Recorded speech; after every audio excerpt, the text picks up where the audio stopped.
So, guys, big news coming in with regards to a lot of changes that are going to happen with Canadian immigration.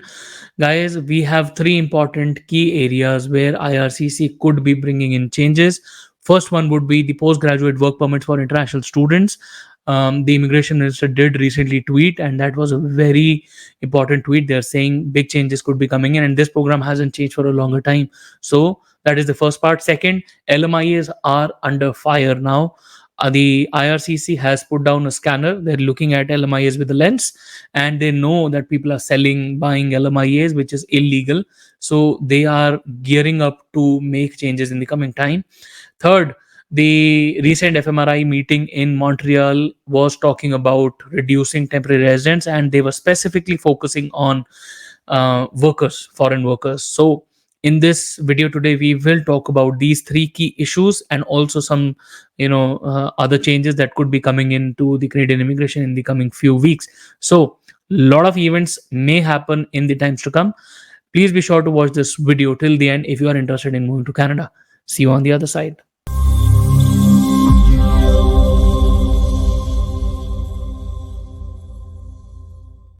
Guys, welcome back once again. My name is Sahil. I'm a regulated Canadian immigration consultant and I practice here in Ontario. My office is here. If you have to get in touch with me, my number is on the screen and the details are there in the description box. More than happy to connect with you. Before we proceed any further, please make sure that you hit the subscribe button and the bell icon because we talk a lot about Canadian immigration. And if you are an aspirant to moving to Canada, then this is the channel that you must be subscribed to all the time. So, guys, we are discussing about the ongoing wave of back-to-back changes that are in line to be introduced in the Canadian immigration in the coming times. In that particular line of fire, the next up in is LMIAs, then the temporary residents, especially the foreign workers, the foreign worker program, and then the third in line is PGWP. Guys, let's just talk about the PGWPs first. And before anything else, please accept my apologies. I have a bad throat, so I'm sure you can hear that the voice is a bit different. So please accept my apologies. But getting back to the news, today only the immigration minister, Mark Miller, had shared a tweet. And as I show you on the screen, changes on the way for foreign students postgraduate work permit. And this is Mark Miller. He's sharing a news, and this particular news is not readable because the Star is charging money as subscription. So here we are sharing the important updates as we have being practitioners in the industry. So, guys, overall, ever since IRCC introduced changes in the month of January in the international student stream, they've been facing a lot of flack from industry experts. People have been raising their voices. A lot of students have gone on strikes, protests, and everybody's worried. Now, they still went ahead and introduced a lot of changes, including master's graduates, spousal open work permits, and after all of that, very recently IRCC introduced a special public policy where they would be extending work permits for postgraduate work permit holders in the province of Manitoba, and people who are in Manitoba, like international students who have submitted their expression of interest. So basically 6,700 students specifically in that line will be able to extend their work permits for another 2 years. Now, interestingly, the minister said in an interview that Manitoba came up to them, gave them the recommendation that the PGWP should be extended. Otherwise, the province or the employers in the province would face severe labor shortages because suddenly within this year of 2024, these 6,700 students will be asked to leave Canada because they don't have their PGWPs are expiring. So the minister asked them to bring up a plan, which they did, and eventually we are seeing Manitoba is seeing a special public policy. Now, the minister made it very clear that it is not a special measure that will be done only for Manitoba. They are ready to roll it out to all the other provinces, provided the provinces have a place in plan, a plan in place where they're able to consume students in their, in their PNP. So, what the minister said is that they're not just biased towards Manitoba; they want to give it to every province, provided the province is willing to support this initiative with their PNP. Technically, the province has to come up with a plan. Now, this particular news that I showed you recently is also falling in line, and this is after the recent FMRI meeting that happened in Montreal. And this meeting, all the immigration minister of different provinces, along with Mark Miller, who's the federal minister, they were discussing on how to work on labor shortages, expiring work permits, PGWPs, which was the main flavor of the whole discussion. And eventually, seems like this news that I'm talking about is coming up from that particular discussion only, that um, the minister said that they will be focusing on, so this is just a broad news that we article, that they will be focusing on um, you know uh, students who have expiring work permits. um, if they are able to get support from the provinces, then they will be looking at extending policies. But more importantly, with regards to this article, they're saying that the immigration minister is looking at overhauling the PGWP program, probably giving more time or special considerations to people who are in specific trades or health related course. So, for example, if somebody is studying nurse or nursing, or for example health related courses, or for example IT related courses, they could have special considerations for a longer PGWP or any special policies, right? So this is the exact content of this particular article, where they're saying Canada is now considering overhauling the PGWP, attaching it to the stream of study.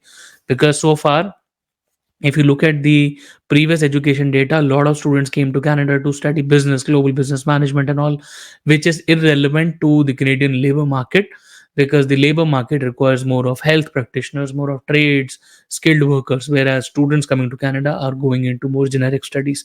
So, after these new changes, they will be attaching studies to PGWP lengths, and that way, Canada will be able to get more qualified people who will be ready to merge with the economy. Now, this is all hearsay and as per this article, but one thing is for sure is that PGWP is about to get overhauled in the coming few weeks, and this is as per the tweet. Hopefully, we will get some news now. Let's wait for the official declaration before we get down to the bones and we start, assuming that this will happen. But yes, big change is coming up. Another important change that I want to talk about is the LMIAs. Now, more importantly, the immigration minister was recently in Surrey, BC, and he was talking about how Canada is using, the employers in Canada are using the labor market impact assessment, which is the LMIA, to their benefit, and how people are using this as a scam, selling LMIAs, trying to hoard money from students and other foreign workers. So basically, employers and immigration practitioners are selling LMIAs, which is illegal. So they are very well aware of this practice, and they are coming down to crack on it. So in the coming few weeks, you will see that there more changes are being introduced in closed work permits and especially LMIA processings. Now, another thing that hints or points towards this particular issue is that nowadays LMIA processing has gone way up. We don't know what kind of changes or verifications are happening in the back end, but 5 6 months is becoming common for low wage LMIs especially. So yes, something is cooking in the back end. We are keeping a very close track on these pieces so that we give you the best news.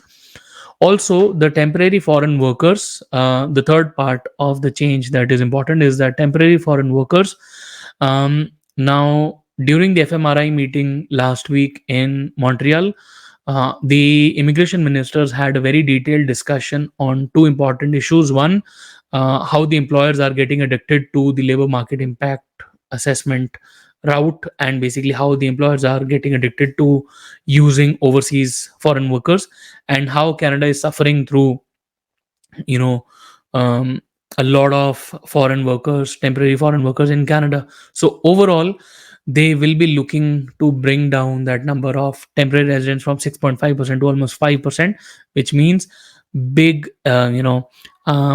changes with regards to foreign worker program, specifically work permits, could be coming around. And as we have already seen, spousal open work permits have already suffered a brunt from the international student program, right?